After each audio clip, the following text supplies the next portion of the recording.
Hey, welcome back to the channel. I'm David, and it's been kind of an interesting past month. Today is April 1st, and it's not April Fool's Day. I'm actually going to talk about the American and Israeli war in Iran and how it's affecting life here in Ho Chi Minh City as well as in Vietnam. And to start off, about 2 weeks into the war, I was kind of interested in this and been following it for a while. And so I started looking into this and kind of started a script on this and wanted to talk about this. But I kind of got diverted, had some things happen. That's also why I didn't upload for the last month.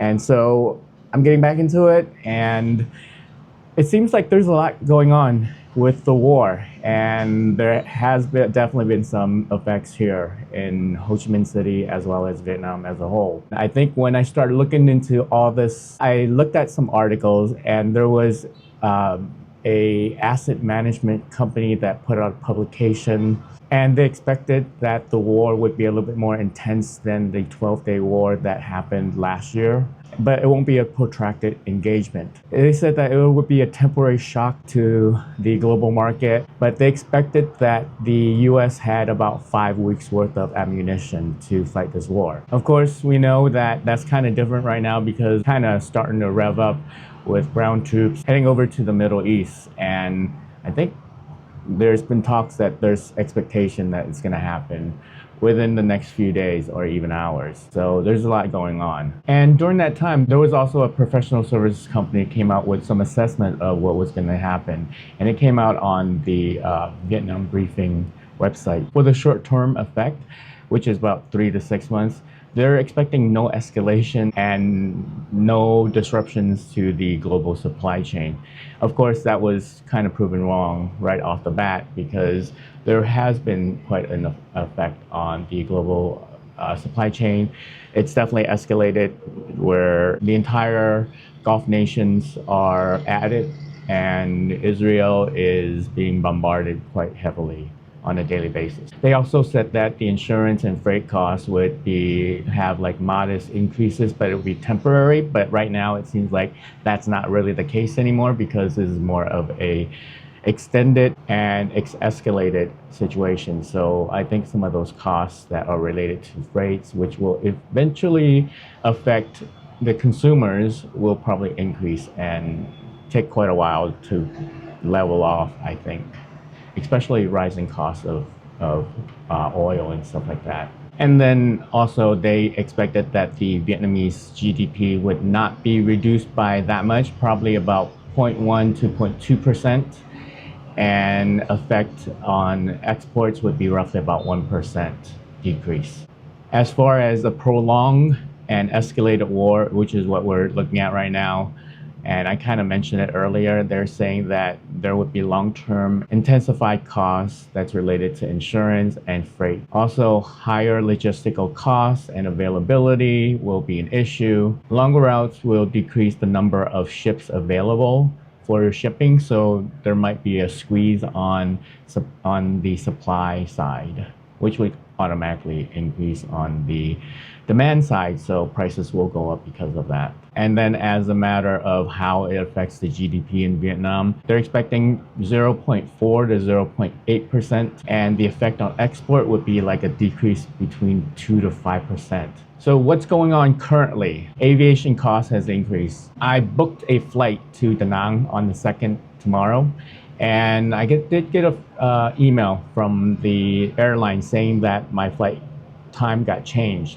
And I think they're consolidating a lot of flights together so that they can reduce the amount of flights needed. One of my cousins just came back from Belgium, and he bought his ticket for $900 round trip before the war, and now he just looked at it and it's over $3,000. So it's going to be quite a crazy time as far as international travels is concerned. It's going to be really, really costly.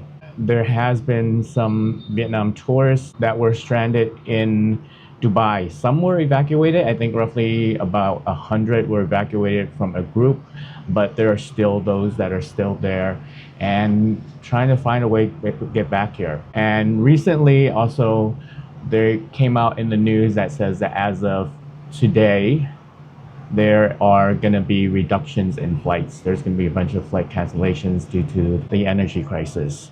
In Vietnam, the strategic reserve is only for 30 days, while the international standard is 90 days. 90% of Vietnam's oil comes from the Strait of Hormuz. So the strait being shut down is a huge concern. Before this whole thing happened, I went to get gas for my scooter, and to fill it up, it was roughly about 90,000 Vietnamese dong. And I think about a week after this whole thing started, I went and got gas, and it was 130,000 Vietnamese dong. So it went up by about 45%. It was kind of crazy. And I went there just about 2 days ago to fill up my tank, and that came out to 120,000. So it's gone up, but it really hasn't come down significantly. And I honestly don't think the price is going to come down anytime soon, unless we find another source of energy. So what is the future impact on Vietnam? Businesses that are heavily dependent on freight and things like that, they're gonna either have to absorb the cost or pass it on to customers, and they're probably gonna pass it up to customers. Both scenarios are bad for competitiveness and innovation. And also with things that are shipped that are perishable and time sensitive, those types of exports, there's going to be like additional costs incurred for spoilage and also wait time. And since the war began, it's kind of interesting because the government has started encouraging remote working to reduce the consumption of fuel. As far as the future for Vietnam is concerned, it could make Vietnam less competitive to other exporters that are closer to Europe and North America, like Mexico and Eastern Europe. And the higher consumer fuel cost is due to the fact that 80 to 90% of Vietnam's oil comes from the Strait of Hormuz. For a much longer protracted war, the growth of exports in Vietnam could dramatically be decreased to about 10% from what it was expected at like 16%. And in 2025, the growth of exports was 17%. So that would be a decrease from year over year. The GDP growth is expected to be roughly about 6 to 8%. But for me, I kind of feel like I won't be surprised if it's like below 5%. And then value of the Vietnamese dong will probably decrease too because of the fact that it is pegged to US dollar. So the US dollar is taking quite a hit and probably will continue to take a hit as long as the war continues and Iran continues to demand that countries who want to pass the Strait of Hormuz use the Chinese yuan instead of the US petrodollar. And I think Vietnam will probably comply with that. And so I think in the long term, that whole side of the economic decline, I think that probably level off a bit sooner than the rest of the world though. But expectations for tourism, because there are a lot of tourists from South Korea and Europe, and the energy crisis is going to affect them and their spending ability and their spending power. South Korea only has like 180 days worth of oil in their strategic reserve. So costs of flights will increase, which will decrease the amount of travelers to Vietnam. But on the positive side of that is the fact that, the Vietnamese dong being pegged to the US dollar, that traveling to Vietnam will kind of decrease a little bit. It's going to be even cheaper. Okay, here's what no one's talking about, and it's more of the nations. Vietnam, with their relationships with America, with their relationships with Russia, China, and Iran. Let's start with America. America is not doing too well these days. They did slap Vietnam with one of the highest tariffs when they were going through that Liberation Day fiasco that Trump did. I don't think the relationship is going to maintain as the way it has been. And I think there has always been a divide between the younger and the older Vietnamese people.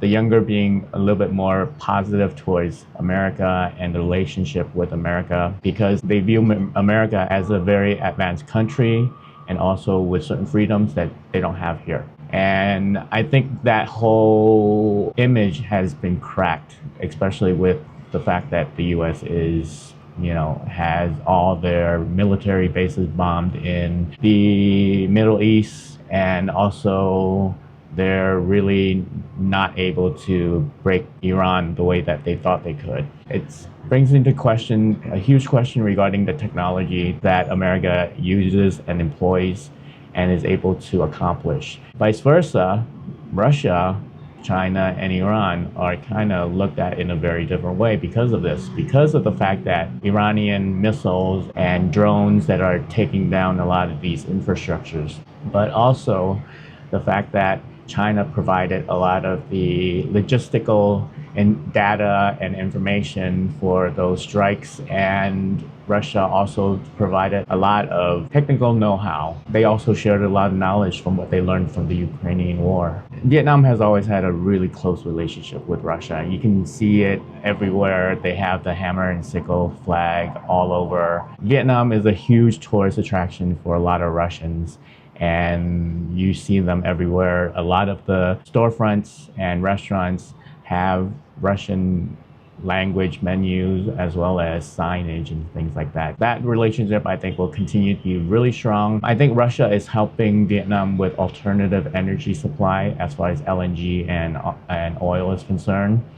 In 2025, there was an agreement to develop nuclear energy plants in Vietnam and do also exploration in the South China Seas. Relationship with China is actually very important to China, so I think that relationship will probably continue with the conflict with China. Since 1979, things haven't really been the same between the two countries. There's been a little bit of like a push and pull type situation, but I think in the long run, Vietnam is extremely important to China as a strategic alliance and a partner. Because of the fact that Vietnam has a lot of rare earth, it's possible that they have like the second largest reserve in the world, only second to China. And China is, trying to corner the market on that. And so I think that's going to be one of the main things that China is looking for, to develop a really close partnership with them. There has been talk on investments into renewable energy with wind and solar. There's also been LNG, liquid natural gas investments in the country. And also there's been a lot of infrastructure in Vietnam with regards to power grids, hydropower, and offshore wind projects. It's all part of the Belt and Road initiatives that China's been doing all around the world. And in recent days, just I think about a week ago, I read somewhere that China had signed a contract to develop nuclear power throughout the country. I think a lot of this stuff will actually be very helpful to Vietnam in combating the higher cost of energy, because they will become a lot more energy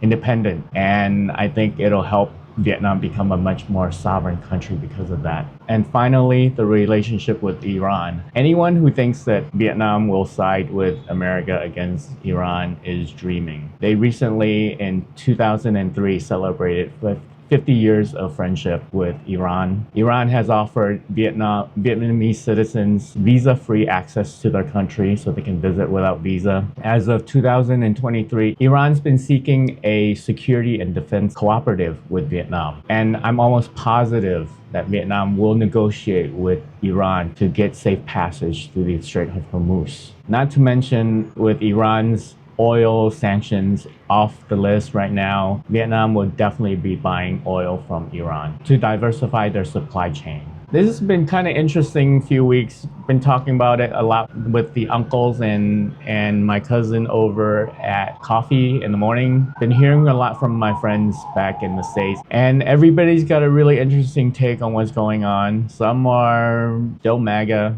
some are really, really disappointed, and some are just like ready to get the fuck out of the United States, as I have been trying to for quite a while and finally did. Anyways, I hope this was helpful and informative. I'm really kind of interested in this type of stuff because it's always been my interest, and I have a financial background, and so I kind of look at things a little bit differently when I look at global geopolitics, and it's just very, very interesting. I hope this video doesn't get me demonetized. It's just a take on what I see is going on in Vietnam and how the American and Israeli war in Iran has affected us here. And to a certain degree, I can say that, yeah, people are feeling it in the gas tank. But has it changed a lot of people and how they're living their life? No, not really.